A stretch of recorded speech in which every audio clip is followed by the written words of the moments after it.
Right now, 3,500 United States Marines are sailing into one of the most volatile regions on Earth. And the last time this exact thing happened, it wasn't the news headlines that told the story first. It was empty store shelves, spiking gas prices, and delivery windows that stretched from days into months. By the end of this video, you'll know exactly which prices in your life are about to move, why, and what the historical pattern says happens next. Most coverage of this deployment will stick to the military angle. Troop numbers, strategic positioning, geopolitical signals. That's fine. But that's not why you're here. What we're going to do in the next 8 minutes is map this military move to the specific economic pressure points it creates, your fuel costs, what you pay for imported goods, and the inventory patterns retailers use that tend to make shortages worse before they get better. This is the part the evening news skips. We're not going to. Here's the setup. The United States military's CENTCOM, that stands for Central Command, is the regional command responsible for U.S. military operations across the Middle East, Central Asia, and parts of South Asia. It covers 21 countries, and more importantly for this conversation, it covers the waterways through which roughly 20% of the world's traded oil flows every single day. The deployment in question is an amphibious ready group, a naval formation built around carrying and landing Marines for rapid response operations. These groups aren't sent casually. The last major escalation in this region, in late 2019 and into 2020, saw a similar posture. And within 6 months, the supply chain disruptions that followed became a defining feature of the next 2 years of most people's daily economic lives. The question isn't whether this deployment matters to you. It does. The question is how and in what order. The first and most direct pressure point is energy, and specifically what you pay every time you fill up your tank or get a utility bill. Here's the mechanism.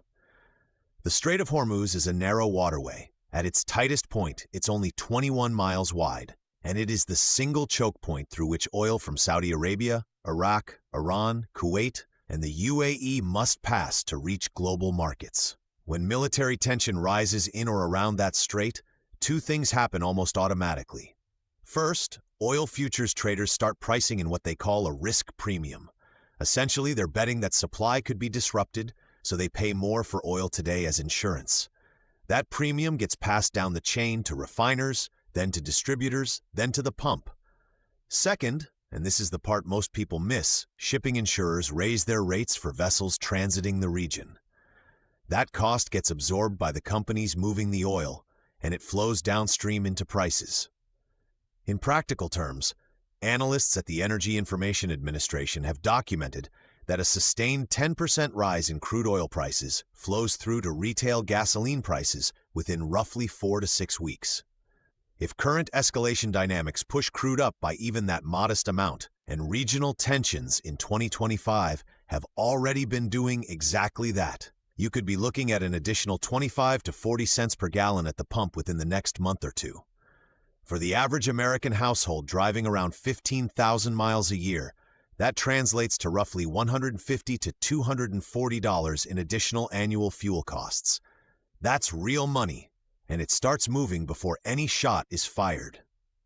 But here's what most people don't realize.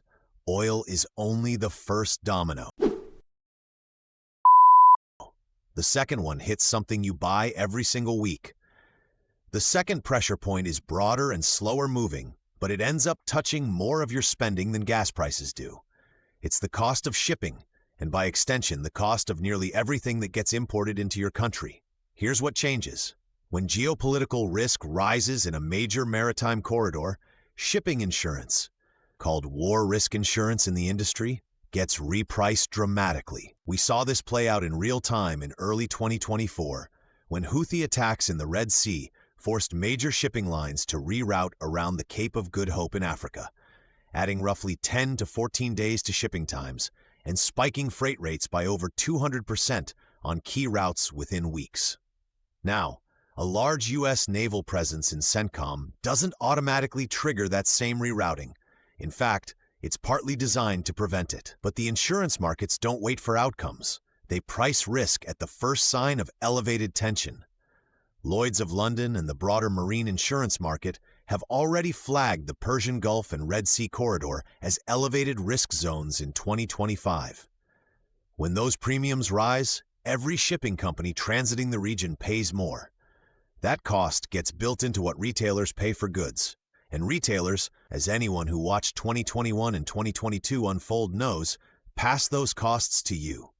What does that look like concretely? Think about the categories most dependent on maritime imports: electronics, clothing, furniture, appliances, and a significant portion of your fresh produce and packaged food. When freight costs spike, price increases in these categories tend to lag by 2 to 4 months, the time it takes for more expensive shipments to work through inventory and hit store shelves. That means if you're planning a significant purchase in any of those categories, the next 60 to 90 days may represent the last window before price pressure arrives. Now you might be thinking, okay, prices go up a little, they come back down eventually. That's what happened last time, right? Actually, no. And this is where the data gets uncomfortable. This is the part of the story that explains why supply disruptions tend to be worse and longer than people expect, and why they hit your daily shopping before most people even realize what's happening. It's called inventory cycle panic, and it's a structural feature of how modern retail works. Here's the dynamic. Most major retailers, grocery chains, big box stores, consumer electronics sellers, operate on what's called a just-in-time inventory model. That means they keep relatively thin stock on hand and rely on frequent, predictable shipments to replenish shelves.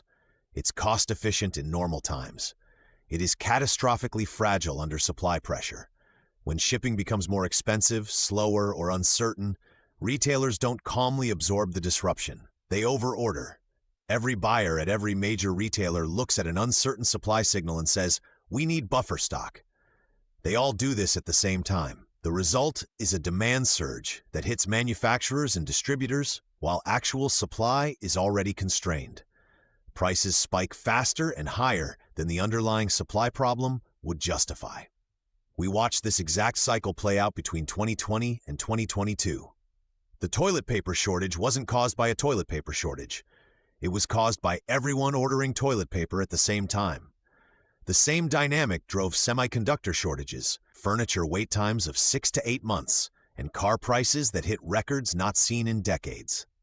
The Federal Reserve Bank of New York actually tracks this phenomenon through something called the Global Supply Chain Pressure Index. That index spiked to historic highs in late 2021, not coincidentally, about 18 months after the initial geopolitical and pandemic disruptions began creating inventory anxiety. The lag between the triggering event and the consumer impact is real, and it's predictable. If you know it's coming, you have a window to act before most people do. So here's the real question, and this is the one the hook promised to answer. We've seen the mechanism, we've seen the historical pattern, but is there a way to actually know in advance which specific categories get hit hardest? There is, and it comes down to one number. Here's the resolution, and the concrete answer to what this deployment actually means for your decisions right now. The number you want to watch is the Import Price Index, specifically the subcomponent that tracks petroleum and petroleum product prices. The Bureau of Labor Statistics publishes this monthly, and historically, a sustained move upward in that index precedes broad consumer price increases across import-heavy categories by about 60 to 90 days. It is one of the clearest early warning signals available to an ordinary consumer, and almost nobody outside of economic circles watches it. Here's where this deployment sits in that historical pattern.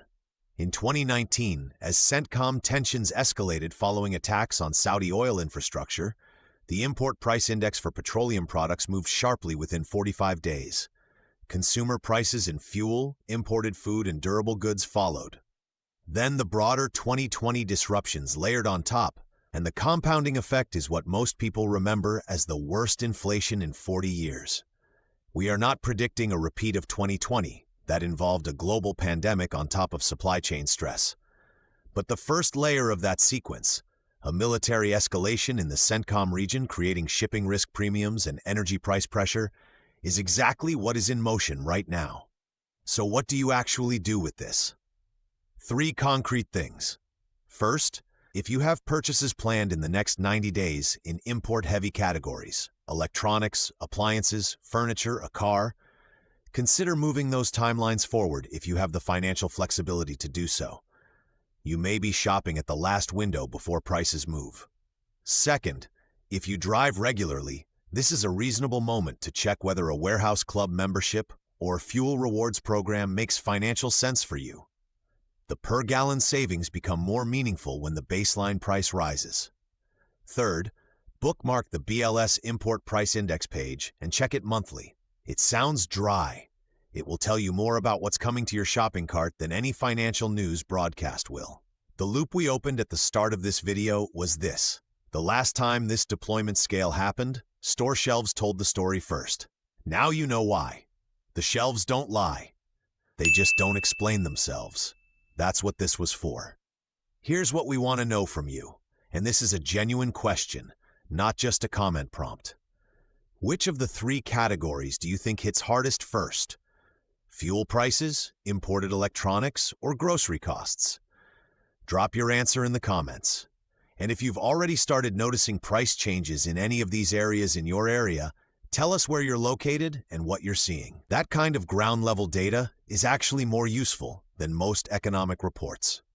If this breakdown was useful, and especially if it gave you something to actually do, not just something to worry about, subscribe to Trends Daily. Here's what that subscription actually means. Every single day, something happens in the world that has a direct financial or practical consequence for your life. Most channels tell you what happened. We tell you what it means for your wallet, your job, your rights, or your health, and we give you the specific, actionable insight that most coverage skips entirely. Coming up next on this channel, the Federal Reserve's next move is being quietly telegraphed in bond markets right now. And if you have a mortgage, a car loan, or any variable rate debt, there's a decision point coming you need to understand before it arrives. That video is already up. It's linked on screen right now. Watch that next.